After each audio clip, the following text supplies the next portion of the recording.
Alhamdulillahirabbil alamin. Wassalatu wassalamu ala asyrafil anbiya'i wal mursalin wa ala alihi wa sahbihi ajma'in. Amma ba'du. Anak-anak sekalian, mari kita belajar hadis. Buka halaman 212. Yaitu hadis tentang la tungkahul ayyimu hatta tustamar. Mari kita mulai.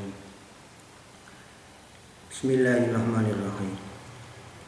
Wa an Abi Hurairah, lan kacerita saking Abi Hurairah radhiyallahu anhu, anna Rasulullah satune Rasulullah sallallahu alaihi wasallam kala iku ngendika sinten Rasulullah, la tungkahu ing pangendikan la tungkahu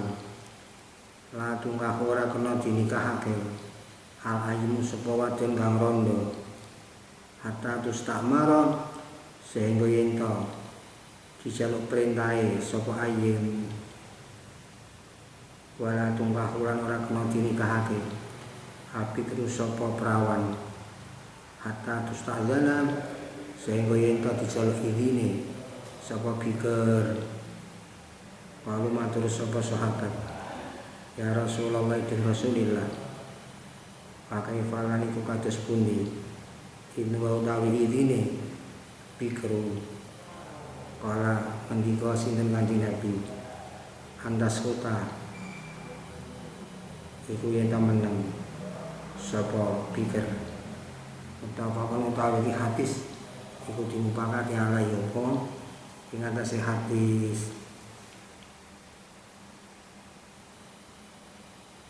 ini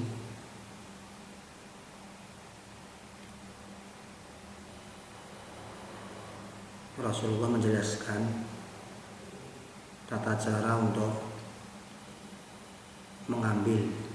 mengetahui ridhonya perempuan untuk dinikahkan. Kalau janda atau ayim itu dengan cara istimar, maksudnya istidzan, minta izin yang di situ jawabannya jelas, ridho, menerima. Kalau gadis atau bikru itu dengan cara istidzan, diminta izinnya, tetapi bisa dengan jawaban yang jelas atau cukup diam. Diam berarti sudah dianggap ridho. Kan demikian, perempuan ketika mau dinikahkan itu syaratnya kan ada ridho, harus ridho, harus menerima, harus mau gitu. Kalau sampai tidak ridho ya tidak sah. Nah, untuk mengetahui ridhonya, karena ridho itu memang ada di hati, ya dengan cara tadi. Kalau janda itu istimar, kalau gadis istidzan. Istimar itu artinya ya istidzan, sama saja, cuma jawabannya harus jelas dia ridho mau dinikahkan, bahkan memerintahkan untuk dinikahkan. Kalau istidzan itu diminta izinnya dengan cukup jawaban diam atau lebih baik kalau jelas itu. Jadi istidzan itu cukup dengan diam.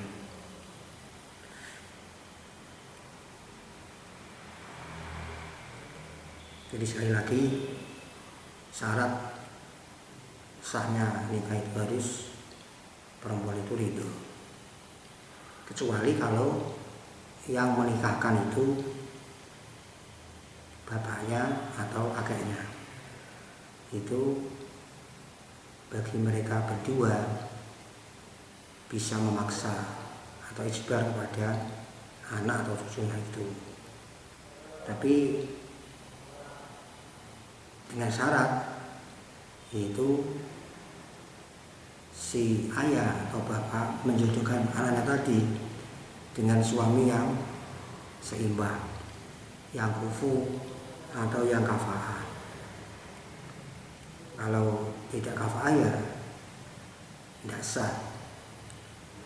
Jadi meskipun si ayah boleh memaksa, itu harus ayah ini menjodohkannya dengan lelaki yang kafa'ah, yang kufu.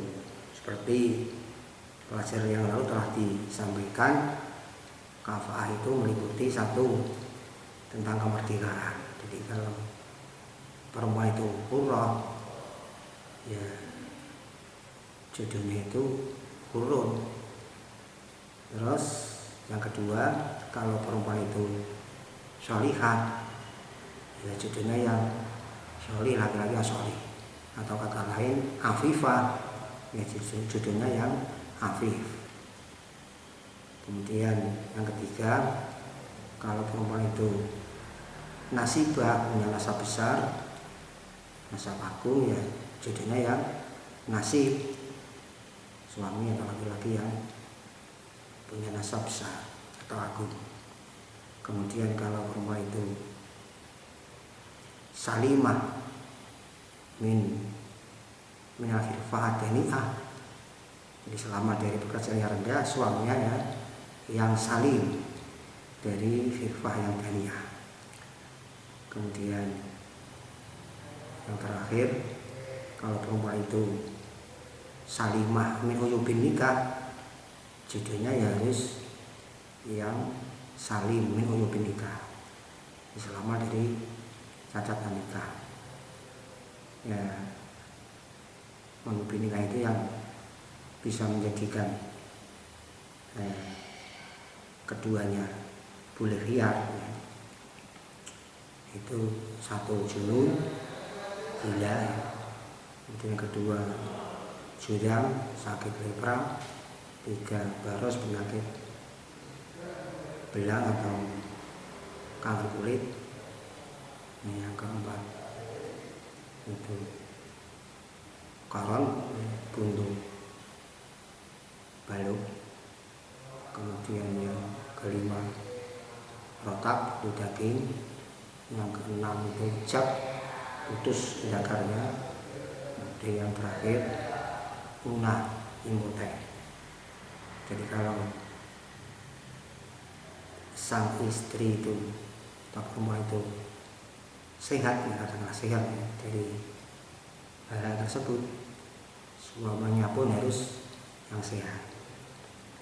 Jadi itu namanya kafa'ah. Kalau masalah harta, masalah ketampanan, kecantikan, ini tidak termasuk kafa'ah yang muktabar dalam fikih, tidak termasuk kafa'ah yang diperhitungkan. Jadi yang diperhitungkan tadi yang sudah disebutkan tadi. Jadi sekali lagi, ketika sang ayah kok memaksa anaknya dikawinkan, dinikahkan, ya syaratnya harus yang kafa'ah itu. Terusnya, wa Ibnu Abbas radhiyallahu anhu, anna nabiyya sak temene kanjeng Nabi sallallahu alaihi wasallam, wala ing dika sinten kanjeng Nabi, as-sayyibu tawi rondo, ahakul kule berhak binafsiya kelawan awak dhewe ne sayyid, min waliyati bang sanging waline sayyid, wa bikru tawi perawan, terus ta'amar dijaluk perintah sapa bikir, wa inau ta idine bikir suku dua iku menenge bikru. Rawat tahu ing hadis Muslimun sapa Imam Muslim. Hadis yang kedua ini Itu Rasulullah memakai bahasa seperti ini. Asayibu ahaku binafsiha min waliha wal bikru tusta'maru wa inwa sukutuha. Jadi pakai bahasa istikmar untuk bikr, tetapi ternyata seterusnya ada keterangan wa inwa sukutuha. Berarti hadis yang kedua dan pertama tadi itu intinya sama. Jadi kalau janda itu istimar, kalau bikr itu istidan, gitu. Penjelasannya seperti tadi. Wa bilang min sisi lafal laisa laisa ora ono lil wali uti wali masai bisa kali rondo amrun apa perkara tegese ngawinake atau nikahake. Wal yatim itu tapi bocah wadon yatim terus takmar iku dijaluk idine sapa yatimah.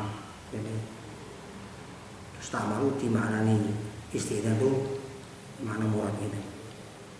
Rawan kita hadis sapa Abu Dawud wa Nasai Imam Nasai wa Sahih hadis Ibnu Hibban sapa Ibnu Hibban.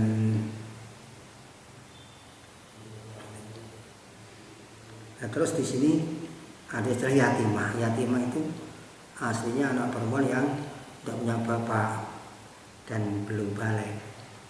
Tapi yang dimaksud adalah itu anak yang sudah balik nggak baligh gitu. Ini dengan model majas mursal. Begitu pula kata bikru tadi, itu yang dimaksud adalah al-baligh, ini perempuan yang sudah balik.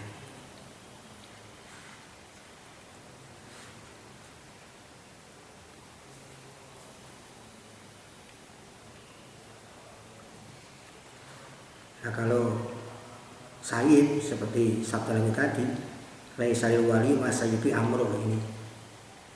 Kalau janda ya tidak bisa dipaksa, harus ridho. Tapi kalau bikr tadi bisa dipaksa dengan syarat yang sudah dijelaskan tadi. Lanjutnya, wa Nabi Hurairah radhiyallahu anhu qala Rasulullah sallallahu alaihi wasallam la tuzawiju dawuh la tuzawiju ora kena ngawinake amaratu sapa wong wadon amarate wadon kang liya wala tuzawiju ora kena ngawinake amaratu sapa wong wadon nafsu awak dhewe ne mar'a rawan tadi hadis Ibnu Majah sapa Ibnu Majah wa darum lan darakun warisan utai pira-pira rawi hadis sing katon ku pira-pira wong bisa dipercaya gitu. Jadi intinya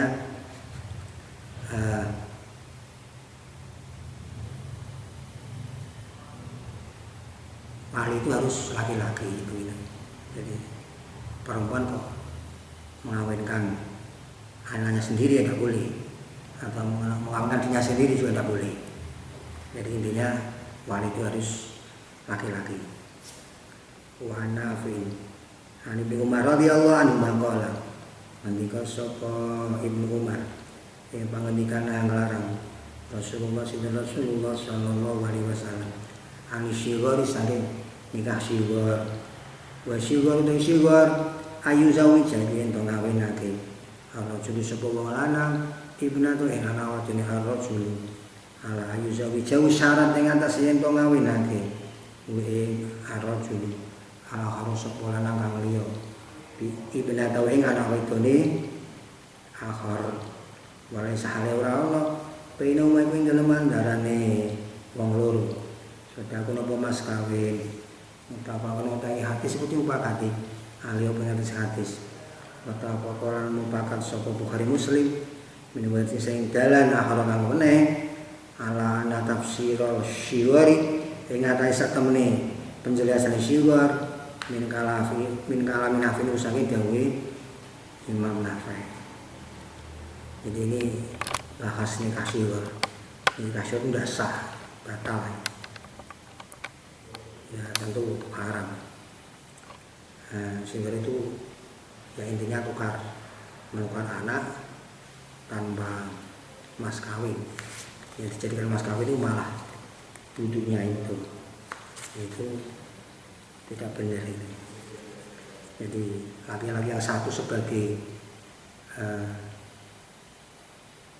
mertua dan sebagai menantu, laki-laki yang lain juga begitu, sebagai mertua dan sebagai menantu.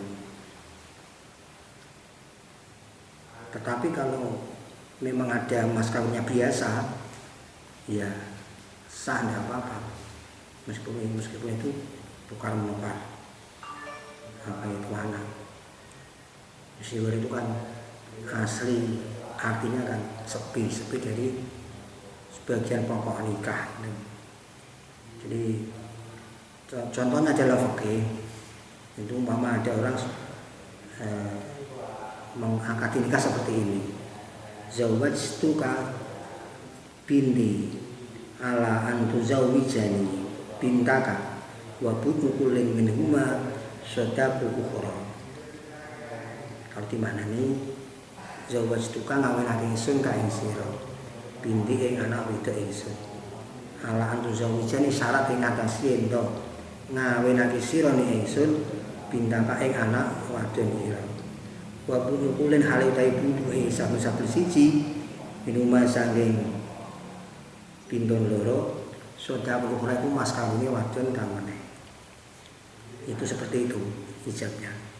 Kemudian di kopul yang lain, tazawwajtu bintaka wa zawwajtuka binti ala ma Jakarta. Tazawwajtu nomo ngawin ingsun bintaka ing anak wadon ira wa zawwajtuka lan ngawin ingsun ka ing sira lan ngawinake ingsun ing sira binti ing anak wedok ingsun ala ma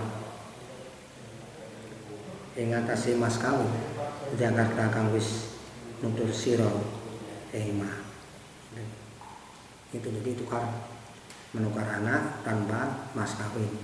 Bahkan yang dijadikan mas kawin itu buduknya itu tidak sah. Nah, tadi seperti apa yang saya katakan, meskipun menukar anak kalau memang ada mas kawinnya yang lumrah itu ya sah. Terus tambah lagi ya, wa Ibnu Abbasin lan kan cerita sang Ibnu Abbas radhiyallahu anhu ana syariatan sak temene bocah wadon pikron kang perawan atat iku sowan sapa pikron Nabi ing kanjeng Nabi sallallahu alaihi wasallam. Fajar karat mongko nutur sapa jariyah anak abah ing sak temene bapak jariyah zawaja ngawinake sapa abah sapa abun la ing jariyah wa ya utawi jariyah karyan wadon kang gedeng fakhoyar mongko akon milih ing jariyah Rasulullah sallallahu alaihi wasallam. Rawani daging hadis Ahmad sapa Ahmad wa Abu Dawud wa Ibnu Majah wa ilan dipancing alat hadis bil irsal lawan mursal. Jadi ini ada hadis cerita. Jadi ada perempuan yang dinikahkan oleh ayahnya dengan cara paksa, itu dinikahkan dengan misalnya sendiri, jadi masih saudara. Tapi perempuan ini tidak senang. Terus karena gelisah, ya minta jalan keluar kepada Rasulullah Shallallahu Alaihi Wasallam, lapor kepada Rasul bahwa dia telah dijodohkan ayahnya dengan apa itu misalnya sendiri ya tidak senang. Terus gimana Rasul? Jawab Rasul, ya terserah kamu boleh khiyar. Kalau khiyar itu meneruskan atau membatalkan akad, terserah kamu. Gitu. Ya, ketika Rasulullah memberi arahan seperti itu, tidak boleh khiyar, tapi pada akhirnya si anak perempuan ini matur kepada Rasulullah Shallallahu Alaihi Wasallam, kalau begitu demikian wahai Rasul, saya tetap mengikuti apa yang telah dilakukan oleh ayahku. Jadi saya tetap dalam pernikahan yang telah diakati oleh ayahku, ayah saya tadi. Nah, saya matur seperti ini, kemudian engkau memberi penjelasan seperti itu. Tujuanku adalah untuk memberitahu kepada teman-teman atau mereka-mereka perempuan, mereka-mereka wanita, bahwasanya yang namanya bapak itu tidak punya hak memaksa, tidak mempunyai hak memaksa sedikit pun ya, ketika anaknya dalam keadaan tidak senang atau dari itu. Hanya itu Rasulullah. Jadi tetap saya dalam pernikahan yang telah diakati oleh ayahku itu. Demikian yang dapat saya sampaikan. Kemudian sebagai tugas ya, hadis tadi itu kamu tulis, kamu maknani gandul, dan kemudian kamu terjemah dengan bahasa Indonesia. Selanjutnya setorkan kepada saya sebagai bukti bahwa kamu itu benar-benar memperhatikan pelajaran hadis ini. Wallahu a'lam bishawab. Wassalamualaikum warahmatullahi wabarakatuh. Mas.